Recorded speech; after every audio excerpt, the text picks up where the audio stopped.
Cinema para ele é tão importante quanto respirar. O Vida Vivida de hoje recebe um cineasta que foi um dos pioneiros do cinema novo.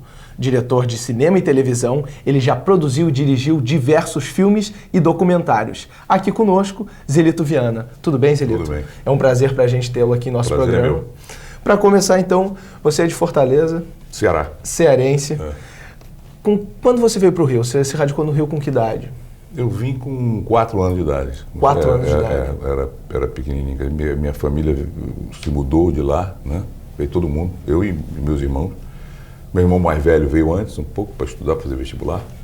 E aí eu vim, tinha uns 4 anos mais ou menos de idade. Eu sou carioca, na verdade, porque eu sou do Cosme Velho, né? Sim. Passei minha vida toda, fui criado no Cosme Velho e tal. Agora, engraçado que eu tenho os hábitos cearenses ainda, porque na minha casa era muito cearense, né? Meu pai e a mãe comida, essas coisas de comer tapioca, comer cuscuz, essas coisas do Ceará.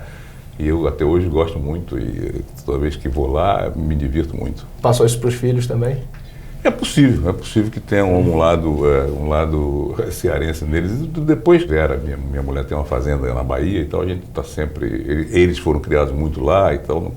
Mas que o Nordeste tem os hábitos são mais ou menos parecidos. Teve uma miscigenação de culturas aí. Isso. Você é formado em engenharia civil, né? E isso foi uma opção desde sempre? Ou quando é que você descobriu que, eu quero fazer engenharia? Olha, é um pouco a influência do irmão, né? Meu irmão mais velho era engenheiro. Desde pequeno eu era bom de fazer conta, gostava muito de fazer conta, né? Jogava xadrez e fazia conta bem. E aí, quem sabe fazer conta vai para engenharia, né? No meu tempo só tinha, ou você era médico, engenheiro ou advogado, né? Você gostava de matemática? Eu, como gostava de matemática, fui fazer engenharia, desde garoto que queria fazer engenharia, né? Aí, quando eu cheguei na escola de engenharia, eu descobri que engenharia não tem nada a ver com matemática, na verdade. Porque já está tudo pronto, tudo tabelado, na verdade. Fórmulas, tudo tabelado. Então, na verdade, o que eu queria ser era matemático mesmo, mas naquele tempo ninguém era. Era muito rara a pessoa que tivesse uma profissão, quer dizer, que optasse por ser matemático, né?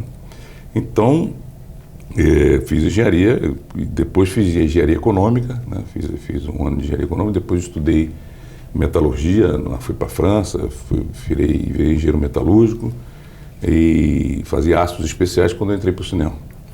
Então a gente vai saber um pouquinho mais da sua vida agora. Vamos lá? Vamos lá.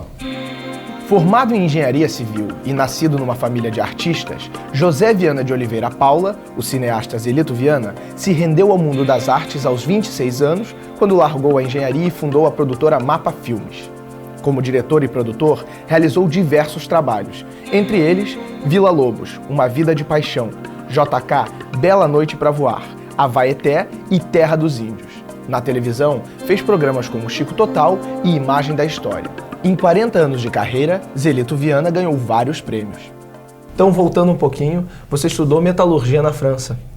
Foi, depois da engenharia civil. Eu fui fazer um estágio numa usina, numa grande usina Schneider, né? Usina de aços especiais. Eu passei um ano lá na boca do forno, né? Trabalhando. E essa influência europeia foi o que fez você entrar para o cinema? Não. Foi importante, talvez, hoje eu, quer dizer, porque eu frequentava muito cineclube lá, né? Vi muito filme, eu vi o cinema europeu. Aqui a gente tem a oportunidade de ver filme, são muito menores do que lá. Hoje eu vejo que tem alguma relação, mas na verdade eu não passava pela minha cabeça fazer cinema de jeito nenhum. Não era uma associação direta? Não. Gosto disso e vou transpor. Não passava de jeito nenhum na minha cabeça. Foi uma coincidência, uma coisa, eu estava com o carro, os pneus arriados, né? Os 4 pneus arriados. Naquele tempo tinha um maluco aqui no trânsito do Rio de Janeiro, chamava Fontinelli. E aí ele resolveu, o carro estava mal estacionado, ele arriava os pneus. Então eu estava com os 4 pneus arriados, olhando para o carro, desesperado, falei, meu Deus, o que eu vou fazer? Aí passou o Leon Richman de carro, o Leon era meu colega de turma, o Leon Richman era engenheiro também. Domingos de Oliveira também da minha turma deu muito cineasta. E aí passou o Leão de carro e eu fui pegar uma carona com ele e aí ele perguntou o que você está fazendo. Eu estava meio no desvio porque a usina que eu trabalhava tinha fechado, né? E eu estava no escritório vendendo como vendedor, que é uma coisa que eu detestava, vender aço e tal.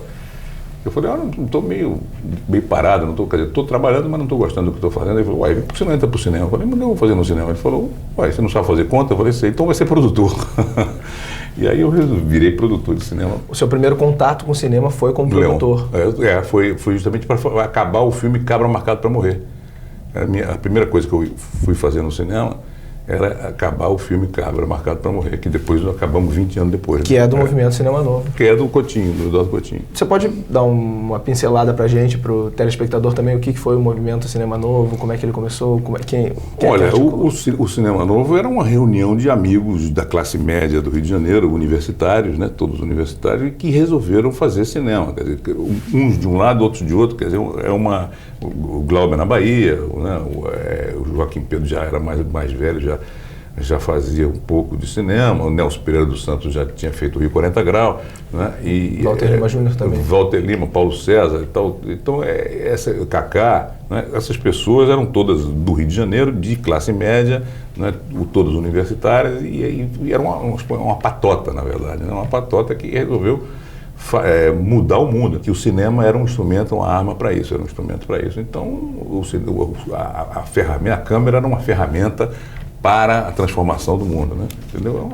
Claro que todo mundo jovem, todo garoto, né? Também essa questão de mudar é uma coisa da arte, né? De tentar mudar a sociedade, é uma coisa mais genérica. Mas o movimento foi avesso ao que acontecia no cinema, era para tentar rebater?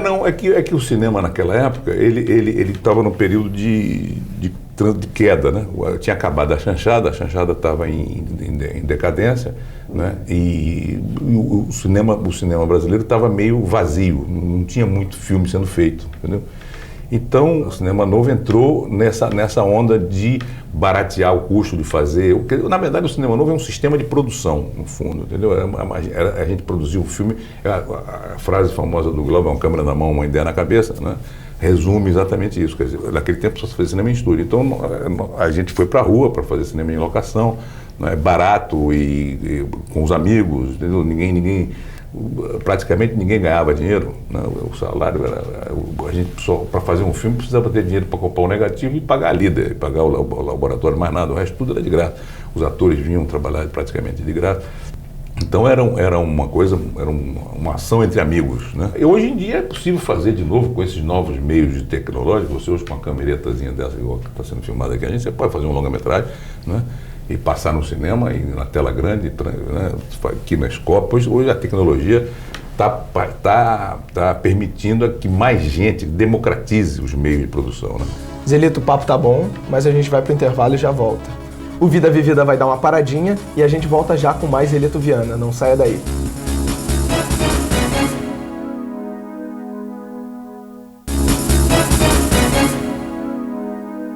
Estamos de volta com o programa Vida Vivida, com Zelito Viana falando sobre cinema novo, a sua carreira, seus filmes e toda a sua produção. Zelito, a gente parou falando da união, do grupo, e você disse que hoje o cinema está mais democratizado por causa dos novos meios, das novas metodologias ou tecnologias. Você acha isso uma vantagem? Eu acho uma vantagem, eu acho acho sensacional. Eu sou fã de uma frase, uma vez que perguntaram para o Coppola qual era o sonho dele, né? E aí ele falou assim, o meu sonho é que apareça uma menina com 9 anos de idade no Maine, gordinha, que pega a câmera do pai e faça uma obra-prima do cinema, né, como o Mozart fez sua sinfonia, e a minha profissão se transforma numa arte, né? Eu acho que o cinema precisa disso. O cinema, quer dizer, o cinema de longa-metragem, 35mm, né, estamos falando disso, né, do cinema que vai para a tela, né? Ele é muito, muito pesado, né? A estrutura é muito pesada, e então é uma coisa que exige, né, uma equipe gigantesca, né? Exige muito dinheiro, então é uma coisa complicada, pouca gente tem acesso a isso, né? Eu acho que isso está mudando com certeza, ainda não mudou, mas eu acho que nos próximos 10 anos, com certeza, você vai ter rede de cinema digital. A película ela está em vias de extinção, né? A película 35mm ela está em vias de extinção, sem dúvida. Então, vai democratizar, vai ser muito mais fácil fazer um filme, né? Vai exigir muito menos aparato técnico, menos dinheiro, né? Então vai ter mais gente fazendo. O cinema brasileiro não tem a força, digamos assim, que a televisão tem, né, que a televisão conseguiu bater no inconsciente, né, da população, e você não imagina a população vivendo sem a novela das 8, né? Virou uma coisa, né, é uma catástrofe se não houver capítulo da novela das 8. Se não houver cinema brasileiro, ninguém morre, não há problema nenhum. Então, isso é um problema grave, que a gente não conseguiu. Isso aí é por falta de quantidade, né? Na verdade, a gente não tem não há condições de se fazer muitos filmes. Quando numa época, há uns 20 anos, 15 ou 20 anos atrás, na época de Dona Flor, Pichote, Bye Bye Brasil, esses filmes que tiveram muita penetração, o cinema brasileiro quase chegou lá. Nós chegamos a ter 50% do mercado, fazíamos 100 filmes por ano e tal. Então eu espero que volte. E por falar em cinema, né, que é o nosso papo, a gente tem uma pergunta de um telespectador. Vamos dar uma olhada? Vamos lá. Qual é a parte mais difícil ao se produzir um filme? Bom, arranjar dinheiro. Arranjar dinheiro. É o grande drama. É conseguir levantar dinheiro, levantar a produção. O resto é fácil, não tem problema não. Eu, pelo menos, gosto muito da filmagem, gosto muito de fazer roteiro. Para mim, o chato mesmo é arranjar grana. Esse é que é o problema. É captar, né? Captar. Mas é o que a produtora faz normalmente, não é? É isso que eu estava dizendo, quer dizer, o cinema ainda é uma coisa muito, muito pesada, entendeu? Por exemplo, o Vila Lobo, quando eu fiz o Vila Lobo, eu tinha 100 pessoas na equipe, entendeu? Um dinossauro, uma coisa gigantesca. Você pode carregar 100 pessoas atrás de você, né? É um peso enorme. Garçom, por favor. Garçom, traga aqui pro meu amigo gringo um verdadeiro café brasileiro. Quente e forte. O que é isso? Mijo de gato? Pipi de chá? Qual é a produção que você tem mais carinho, que você lembra com mais carinho dos seus filmes? Tem um filme particularmente meu, que chama Os Condenados. Respeitável público! Que marcou muito, porque, na verdade, eu não sabia ainda se eu era diretor de cinema, entendeu? Quando eu já tinha feito 2 filmes, mas eu não me sentia ainda um profissional, não sabia se eu efetivamente era um diretor de cinema. Eu comecei pela produção, né? Comecei pela engenharia, depois fui produzir, e eu não tinha a certeza disso. Aí eu resolvi fazer um filme, que era a primeira vez que eu fazia um filme, um diretor produzindo, não um produtor dirigindo, né? Eu fiz um filme para ser aceito, digamos assim, na comunidade dos diretores de cinema. Nocturne, et la lune se cache derrière les nuages tormentueuses, tandis que Salomé... Deu tudo certo, estou contando isso aqui porque deu certo. Se não tivesse dado certo, você não estava contando. Foi uma experiência muito prazerosa, né? E, inclusive, eu aprendi muito nesse filme, né? Aprendi o que era dirigir um filme, porque eu não sabia. Até hoje tem... A minha pergunta é essa: você acha que é possível aprender e é só técnica ou tem alguma coisa a mais para o diretor? Não, tem um lado de relações humanas, né, que é muito importante no caso de um diretor, né? Quer dizer, você lida com muita gente, né? Você lida... É como se fosse um maestro de uma orquestra, né? Você tem os músicos todos, tem o cara que toca oboé, tem o cara que toca trombone, né? Você tem os atores, você tem a equipe, você tem os eletricistas, tem o câmera, tem o fotógrafo. Então, na verdade, você está ali... O que é dirigir um filme? É você tirar daqueles profissionais o melhor que eles têm para dar. E o que é muito difícil na direção de um filme, que você vai aprendendo a vida toda, eu até hoje estou aprendendo, quer dizer, é você ter uma noção do que significa aquele sorriso, ou aquele olhar, ou aquela coisa, em relação ao todo. Você é a única pessoa da equipe, né, que tem o todo na cabeça, você tem o filme na cabeça. E o câmera não tem isso, o ator também não, o ator quer fazer o máximo possível dele, o câmera... Mas, ao mesmo tempo, você tem que ficar segurando menos aqui, mais ali. Você está com alguma produção nova no forno? Tô tentando fazer um filme sobre um romance da Ana Maria Machado, uma acadêmica, chamado Bisabia Bisabel, que é um desafio fantástico, né? Que é uma menina que tem dentro dela a bisavó e a bisneta. Você imagina que coisa, né? Fantástica. E aí Por isso ela consegue ter o equilíbrio, ela convive, né, com a geração da bisavó dela e com a bisneta no futuro. Então É muito difícil de fazer porque na literatura você acredita, você escreve qualquer coisa. Agora, na tela, realizar as imagens. Realizar é complexo. Até hoje eu não decidi como é que Mas vou fazer. Tem JK também que não está... O JK já tá pronto. Esse eu já considero já feito. Mas qual é o grande diferencial desse filme para os seus outros? Do JK? Esse filme do JK é a primeira vez que eu fui convidado como diretor, né, para fazer o filme. Então é um filme que eu não produzi. Então esse é um diferencial e é uma coisa muito, muito interessante porque você acumular a produção e a direção é muito pesado, é muito trabalho, né? Então nessa hora isso aí para mim foi muito bom, foi uma experiência muito prazerosa de ter feito o filme, porque eu não tinha nenhum compromisso a não ser com o lado artístico do filme, né? Então foi muito legal. A gente vai ter que dar mais uma paradinha, mas tá interessantíssimo. Mas não saia daí que a gente volta com a vida pessoal de Zelito Viana no próximo bloco. Até lá!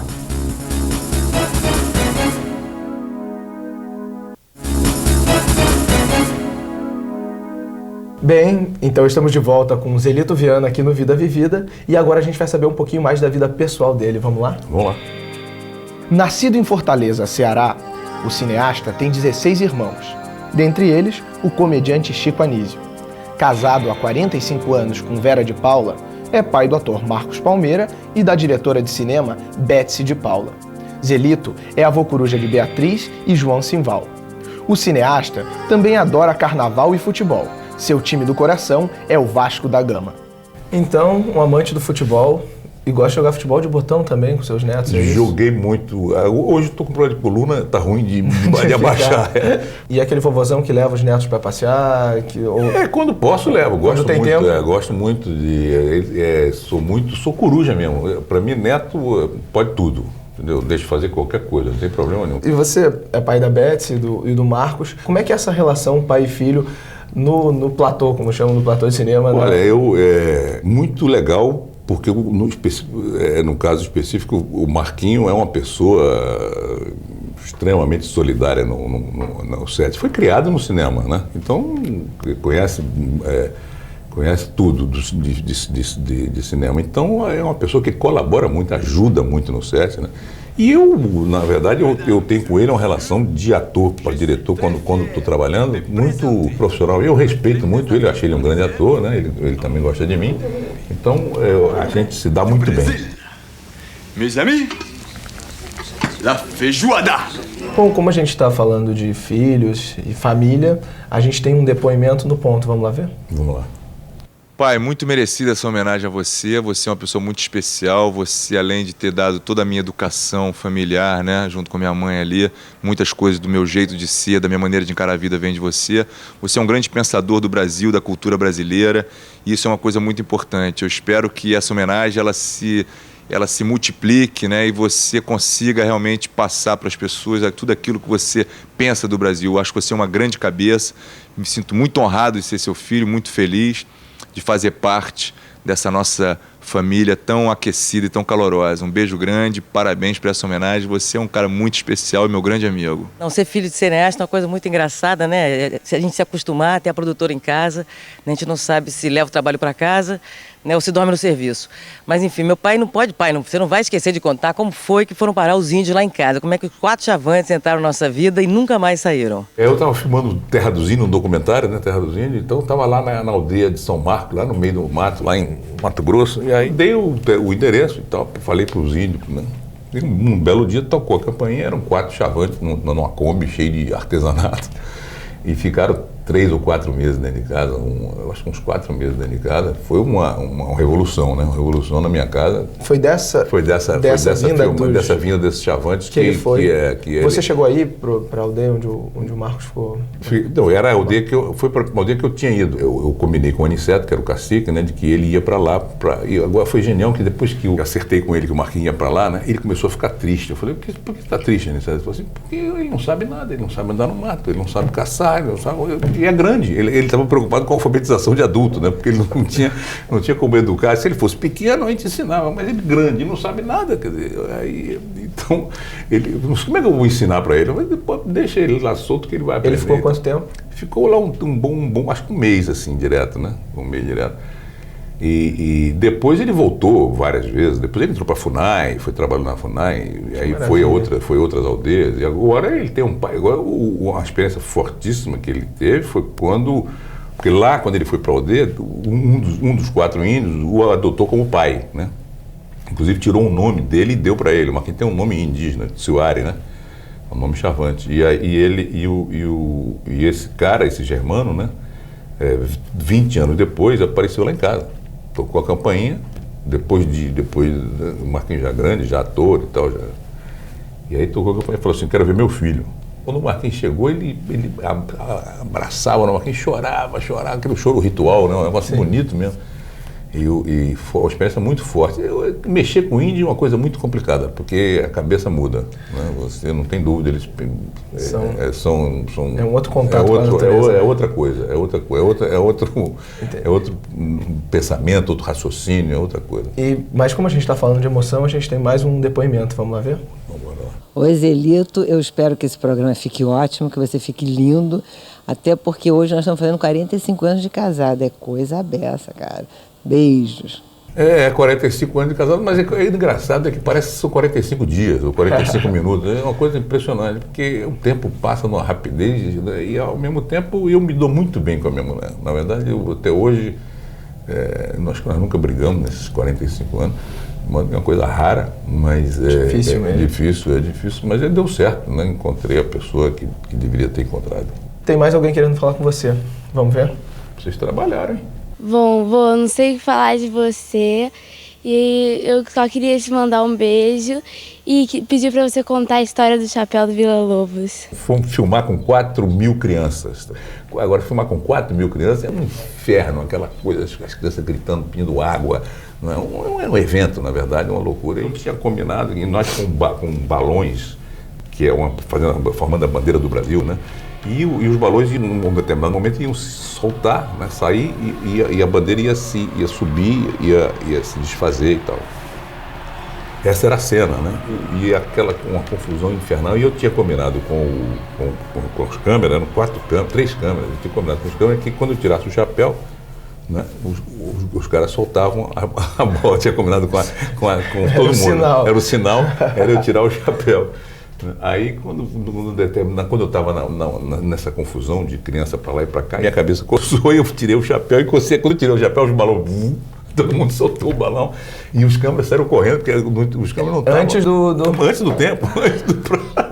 Aí, meu amigo, infelizmente o Valtinho Carvalho conseguiu ligar a câmera dele, pegou aí no final das bolas e tal, aí eu entrei em parafuso. Falei, bom, agora estou perdido, mas felizmente os efeitos especiais... E o milagre da edição, né? Foi o milagre da edição. Tudo eletronicamente, as bolinhas todas foram feitas. Eu não precisava de nada daquela confusão toda, porque a eletrônica resolveu tudo. E o Zelito em casa, gosta de cozinhar? O Zelito em casa é preguiçoso, gosta de uma rede, gosta de rede, gosta de ler livro, gosta de... Seu hobby é leitura? Meu hobby é leitura. Hoje em dia, leitura e também um pouco internet. Eu viajo um pouco na internet. Acho meio chato, mas viajo. Você pesquisa o quê? Novas tecnologias? Não, eu viajando, eu entro assim nos sites e vou entrando por eles e tal, vou procurando coisa que me interessa, mas é mais ou menos... aí de repente me irrita, me dá vontade de quebrar o computador, porque eu não consigo acertar naquelas coisas às vezes. Mas é uma revolução fantástica. A internet é uma coisa extraordinária, né? Hoje em dia você não precisa mais ensinar nada para ninguém, né? Basta ensinar a mexer com a internet. Com tudo que você quiser aprender, está lá. E o trabalho com o seu irmão, como é que foi? Vocês são complexo, é complexo, é porque ele é mais velho. É complexo, mas não, ele é um grande profissional. Eu estou agora fazendo um documentário sobre ele. Você fez Chico Anísio Show, né? Fiz o Chico Total. Chico Total, é. Aliás, eu entrei para a televisão para fazer um programa mensal com ele e o ano seguinte o Boni queria que ele fizesse anual, né? Mas ele não topou, queria fazer diário e tal. Eu estou fazendo agora um documentário sobre o Chico Anísio, uma coisa interessante, uma experiência interessante de ver tudo dele. Ele é um ator extraordinário, é uma pessoa, um tremendo talento, Ele tem diversos personagens, né? Nossa, mais de 200 e tantos personagens, cada um deles com uma biografia. Zelito, o papo foi maravilhoso, mas infelizmente a gente vai ter que ficar por aqui. Tudo bem. Obrigado pela sua presença. Obrigado a vocês. Se pudesse, eu ficava horas conversando. Eu também. E o Vida Vivida vai ficando por aqui. Se você tiver alguma sugestão para mandar para o nosso programa, envie um e-mail para tvuniversidade@universidadetambemcom.br. E até o próximo programa.